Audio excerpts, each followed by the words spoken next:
نحمده ونصلي على رسوله الكريم اما بعد فاعوذ بالله من الشيطان الرجيم بسم الله الرحمن الرحيم قالوا انما انت من المسحرين ما انت الا بشر مثلنا فأت بآية ان كنت من الصادقين صدق اللہ العظیم۔ توجہ فرمائیں، سورہ شعراء آیت نمبر 153۔ اللہ رب ذوالجلال فرماتے ہیں کہ حضرت صالح علیہ السلام کی دعوت کے جواب میں ان کی قوم والے کہنے لگے قالوا انما انت من المسحرین، کہنے لگے کہ آپ تو سحر زدہ بندے ہیں۔ نعوذ باللہ، اللہ کے پاک پیغمبر کو کہنے لگے کہ آپ پر تو جادو کا اثر ہے، آپ بہکی ہوئی باتیں کرتے ہیں۔ ما انت الا بشر مثلنا، فرمایا کہ کہنے لگے کہ نہیں ہو آپ مگر ہم جیسے انسان، ہم جیسے بشر۔ فأت بآیۃ ان کنت من الصادقین، فرمایا کہ آپ ہمارے پاس کوئی نشانی لے آئیں کہ اگر آپ سچے ہیں۔ دیکھیں جی، گزشتہ آیات کے اندر حضرت صالح علیہ السلام نے اپنی قوم کو اللہ کی طرف بلایا اور ان کو یہ کہا کہ میں جو تمہیں اللہ کی طرف بلا رہا ہوں اس سے مجھے کوئی بھی بدلہ لینا مقصود نہیں ہے، تو تم سے کوئی اجرت نہیں لینا چاہتا اور میرا کوئی مقصد نہیں ہے، بس میں تمہیں اللہ کے عذاب سے بچانا چاہتا ہوں۔ اور دوسرا، نعمتوں کا تذکرہ کرتے ہوئے فرمایا کہ یہ نعمتیں بھی تمہارے پاس ہمیشہ نہیں رہے گی، بلکہ جس طرح پہلی قومیں ختم ہو گئی، نعمتیں ختم ہو گئی، تمہارے پاس سے بھی اس طرح ختم ہو گئی۔ بڑے بڑے محلات بناتے ہو، تمہارے یہ بڑے بڑے باغات ہیں، چشمے ہیں، یہ سب چیزوں نے ختم ہونا ہے۔ یہ ساری باتیں حضرت صالح علیہ السلام نے جب اپنی قوم کو سمجھائی تو وہ جواب کے اندر ماننے کے بجائے وہ کہنے لگے قالوا انما انت من المسحرین، کہنے لگے کہ آپ کے اوپر تو جادو کا اثر ہو گیا ہے۔ آپ کے اوپر کس کا اثر ہو گیا ہے؟ آپ جو باتیں کر رہے ہیں نا، ہم اپنے باپ دادا کو چھوڑ دیں، باپ دادا کے دین کو چھوڑ دیں، آپ کی مرضی پر چلیں، تو اس کا مطلب یہ ہے کہ ہمارے سارے غلط تھے، ایک آپ صحیح آ گئے ہیں۔ یہ تقریباً تمام انبیاء کو لوگوں نے کہا ہے، جس طرح حضرت موسیٰ علیہ السلام کی قوم نے بھی کہا تھا کہ موسیٰ علیہ السلام جادوگر ہیں۔ نبی پاک صلی اللہ علیہ وسلم کے متعلق بھی مکہ والوں نے یہ کہا تھا ان تتبعون الا رجلا مسحورا، کہ جس بندے کی تم پیروی کر رہے ہو نا وہ تو جادو زدہ بندہ ہے، اس کے اوپر جادو کے آثار ہیں۔ تو یہ ہر نبی کے متعلق اس طرح کی باتیں لوگوں نے کی ہیں۔ جب ان کا اپنے عقل کام نہیں کرتی، سب سے زیادہ کامل عقل والی شخصیت وہ نبی ہوتا ہے، تو نبی کے خلاف یہ گستاخی کی اور آگے کہنے لگے ما انت الا بشر مثلنا۔ اور دوسری بات یہ ہے کہ آپ کو نبوت مل گئی، کیسے مل گئی؟ ہاں، آپ ہمارے جیسے انسان ہیں۔ آپ کیا ہیں؟ ہمارے جیسے انسان ہیں۔ جب ہمارے جیسے انسان ہیں، ہماری قوم میں سے ہیں، تو آپ کو نبوت کیسے مل گئی ہے؟ لیکن جتنے بھی مشرکین گزرے ہیں نا، ان سب کا تقریباً یہ اعتراض بھی رہا ہے کہ آپ جو ہمیں دعوت دے رہے ہیں، آپ تو ہمارے جیسے انسان ہیں، کھاتے ہیں، پیتے ہیں، چلتے ہیں، پھرتے ہیں، شادیاں کرتے ہیں، بچے پیدا ہوتے ہیں، آپ کے ماں باپ ہیں، آپ کی اولادیں ہیں، آپ کا خاندان ہے، تو آپ ہمارے جیسے انسان اور ہمارے جیسے انسان کو اتنا بڑا کچھ مل جانا، یہ کوئی بات سمجھ میں آنے والی؟ فرشتہ ہونا چاہیے تھا، کوئی اور ہونا چاہیے تھا جس کی ہم مانتے۔ جس طرح مشرکین مکہ نے بھی کہا تھا نا، کہتے ہیں کہ اتنی بڑی بڑی بستیاں ہیں، ان بستیوں میں سے بس ایک یہی عبداللہ کا یتیم ہے جس کو اللہ نے نبوت عطا فرمائی ہے، وہاں پر عبد یعلیل اور حبیب اور وہ بڑے بڑے ابو مسعود اور وہ بڑے بڑے جو سردار تھے، ان کو کیوں نہیں ملی؟ طائف میں اتنے بڑے بڑے لوگ موجود ہیں، ان کو اللہ نبوت دیتا تو ہم مان جاتے۔ ایک بندہ کے جو مالی اعتبار سے بھی زیادہ نہیں ہے اور بھی ایسی کوئی بات نہیں، اس کو نبوت مل جانا، تو یہ باتیں بھی نبیوں کے متعلق کہنے لگے۔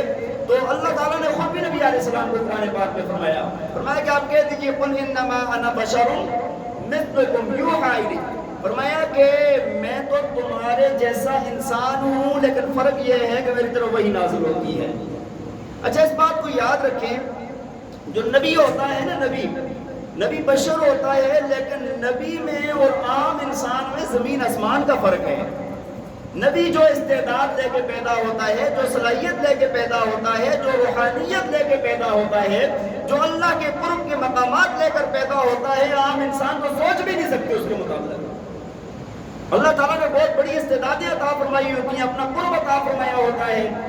ہاں کھانے پینے میں ان چیزوں میں ہمارے جیسے انسان ہوتے ہیں، لیکن ان کے جو درجات ہیں اور ہر کام اللہ کی طرف سے وحی کے ذریعے سے ہوتا ہے، تو یہ چیز ان کو ممتاز کرتی ہے. بات سمجھ آ رہی ہے کہ نہیں؟ وہ جس طرح مشرکین کا ایک یہ بھی تھا نا کہ کسی فرشتے کو اللہ نبی بنا کر بھیج دیتا. تو 15ویں سپارے کے اندر اللہ تعالیٰ نے فرمایا کہ اگر زمین پر بسنے والے فرشتے ہوتے تو اللہ تعالیٰ ان کی طرف فرشتہ نبی بنا کر بھیجتا.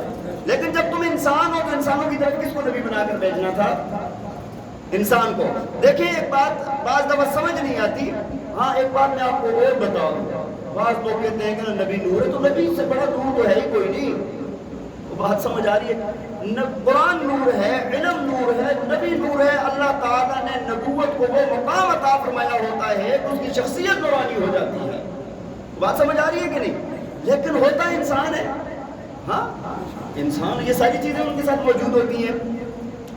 دیکھیں نا اللہ تعالیٰ نے قرآن پاک میں انبیاء کو کیا فرمایا کہ انبیاء تمہارے لیے نمونہ ہے. بات چلو تھوڑی سی چل گئی ہے تو تھوڑی سی عرض کر دیتا ہوں. نمونہ کس کو کہتے ہیں؟ نمونہ کس کو کہتے ہیں؟ مثال کے طور پہ جی آپ درزی کے پاس جاتے ہیں، آپ جا کر اس کو ایک سوٹ کپڑوں کا دیتے ہیں کہ ایسا ایک سوٹ میرے لیے کپڑوں کا تیار کرو. یہ جو آپ نے سوٹ دیے ہیں ناپ والا نے، اس کو نمونہ کہتے ہیں. اس کو کیا کہتے ہیں بھائی؟ اسی طرح کا لمبائی چوڑائی ہر چیز اسی طرح تیار کرنا ہے آپ نے، یہی کہتے ہیں ہم لوگ نا.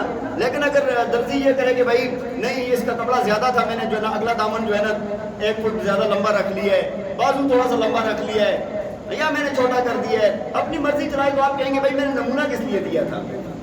تو نبی انسانیت کے لیے نمونہ ہوتا ہے. جب انسانیت تمام انسان جو ہے نا نبی ان کی جنس میں سے نہ ہو تو پھر تو نمونہ نہیں ہو سکتے نا. بات سمجھ آ رہی ہے؟ اسی جنس کی چیز دی جاتی ہے نا تب جا کر نمونہ ہوتی ہے. تو یہ چیز اللہ تعالیٰ نے قرآن پاک میں جا بجا فرمائی ہے. بہرحال ایک اعتراض ان کا یہ بھی تھا کہ آپ کیا ہیں؟ ہمارے جیسے انسان ہیں. ساتھ کہنے لگے فَأْتِ بِآیَةٍ إِن كُنتَ مِنَ الصَّادِقِينَ. اگر اللہ کے سچے نبی ہیں تو کوئی نشانی لے آئیں. اگر آپ سچے ہیں تو فَأْتِ بِآیَةٍ کوئی نشانی لے آئیں. اچھا اللہ کے پاک پیغمبر نے دعا فرمائی اللہ تعالیٰ سے. ساری قوم والے موجود تھے کہ یا اللہ، آپ کو پتہ ہے نا کہ یہ لوگ کیا تھے؟ بت تراش تھے نا، اور پتھروں میں پہاڑوں میں گھر بنانا، وہاں پر مختلف چیزیں بنانا، پتھروں کے ساتھ ان کی بہت مناسبت تھی. تو یہ کہنے لگے کہ یہ چٹان میں سے اونٹنی نکلے تب ہم مانیں گے. ٹھیک ہے، اللہ کے نبی دعا کے لیے بیٹھ گئے، یا اللہ اس چٹان میں سے اونٹنی نکال دے. اللہ تعالیٰ نے ساری قوم کے سامنے ایک بہت بڑی چٹان پھٹی اور اس کے درمیان میں سے اونٹنی نکلی، اور نکلنے کے بعد اس اونٹنی نے بچہ جنا. یہ اللہ کی طرف سے نشانی تھی. وہ نشانی جب سامنے آ گئی، دیکھیں اس کے متعلق فرمایا کہ اللہ کے نبی نے جب یہ دعا مانگی، اونٹنی آ گئی نے فرمایا قال هذه ناقۃ اللہ، فرمایا یہ تمہارے لیے اونٹنی ہے. ہاں شرب ولکم شرب یوم معلوم، فرمایا کہ ایک دن تو اس کے پانی پینے کا ہوگا اور ایک دن تمہارے جانوروں کے پانی پینے کا ہوگا، اور یہ دن کیا ہے؟ مقرر دن ہے، مقرر دن ہے. اب ایسے ہوتا تھا، وہ اونٹنی بہت بھاری بھرکم، بہت لمبی چوڑی. حضرت ابو موسیٰ اشعری رضی اللہ تعالیٰ عنہ فرماتے ہیں کہ میں نے اس اونٹنی کے بیٹھنے کی جگہ دیکھی. فرمایا کہ 90 فٹ مربع تھی وہ جگہ. ٹھیک ہے جی، جہاں پر وہ اونٹنی بیٹھتی تھی بڑی بھاری بھرکم. اس سے کیا ہوتا تھا؟ وہ جس دن پانی پیتی تھی نا، اس دن اور جانوروں کے لیے پانی نہیں بچتا تھا چشمے پہ، سارا ہی پی جاتی تھی. اور دوسرا یہ ہے کہ جانور اس کو دیکھ کے ڈرتے بھی تھے، بھاگ جاتے تھے اس کو جیسے دیکھتے تھے. جتنا پانی پیتی تھی اتنا دودھ بھی دیتی تھی وہ اونٹنی. تو بہرحال ان لوگوں نے ابتدا کے اندر تو خیال رکھا، بعد میں کیا ہوا کہ ان لوگوں نے شرارت کی اور اس اونٹنی کو مارنے کے منصوبے بنانے لگے. یار یہ ہمارے لیے بڑا نقصان ہو گئی ہے. وہاں پر ایک عورت تھی نا، اس نے قرآن پاک میں جس طرح ہے نا فرمایا کہ وہاں پر 9 گنڈے رہتے تھے، 9 گنڈے رہتے تھے جو بڑے فسادی تھے. ان میں سے ایک کے پاس گئی، کہنے لگی کہ اگر تم اس اونٹنی کو مار دو نا تو میں تمہیں اپنی بیٹی نکاح میں دے دوں گی، تمہیں میں کیا کر دوں گی؟ اپنی بیٹی دے دوں گی. تو وہ گنڈا بندہ تو اس نے وہ دوسروں کو بھی ملایا اور ایک جگہ سے اونٹنی گزرتی تھی وہاں پر بیٹھ گیا چھپ کر. جب اونٹنی گزرنے لگی تو اس کی ٹانگوں میں وار کر کے اس کی ٹانگیں کاٹی اس نے. وہ سارے مل کے پہنچ گئے اور اس کو کاٹ کے ٹکڑے ٹکڑے کر دیا. جیسے ہی اس اونٹنی کو مارا گیا نا، جو اس کے ساتھ بچہ تھا، تو وہ بچہ اسی طرح روتے ہوئے بھاگا اور اسی چٹان کے اندر چلا گیا. اب اللہ کے پاک پیغمبر نے فرمایا کہ بھائی اب تمہارے اوپر اللہ کا عذاب آئے گا اور یہ عذاب 3 دن بس تمہیں مہلت ہے. 3 دن میں تمہارے اوپر کیا آ جائے گا؟ عذاب آ جائے گا. اور پھر ان کے اوپر عذاب آیا. عذاب ان کے اوپر آیا، زمین کے اندر زلزلہ آیا ہے اور اوپر سے چیخ کا عذاب آیا ہے. کوئی لوگ تو اپنے انہی پہاڑوں میں انہی گھروں میں وہ گر گئے اور نیچے دب گئے اور بعضوں کے کلیجے پھٹ کے وہیں پر وہ مر گئے اس چیخ کی وجہ سے. ساری کی ساری قوم تباہ ہو گئی سوائے ایمان والوں کے جو قریباً 400 کے قریب تھے حضرت صالح علیہ السلام کے ساتھ. اور وہاں وہ ایمان والے تھے، اللہ نے ان کو بچا لیا. پھر اللہ تعالیٰ نے حکم دیا کہ آپ ان کو یہاں سے لے کر اس بستی سے نکل جائیں جس بستی میں عذاب آیا ہے. وہاں سے لے کے نکلے خضر موت کی طرف، وہاں پر چلے گئے حضرت صالح علیہ السلام.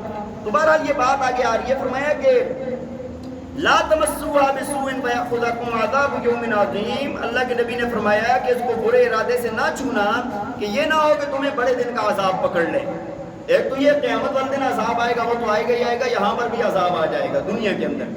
فعقروها، فرمایا کہ انہوں نے اس کو کیا کر دیا؟ کاٹ دیا. اس کو اس اونٹنی کی ٹانگیں کاٹ دی، اس اونٹنی کو کاٹ دیا.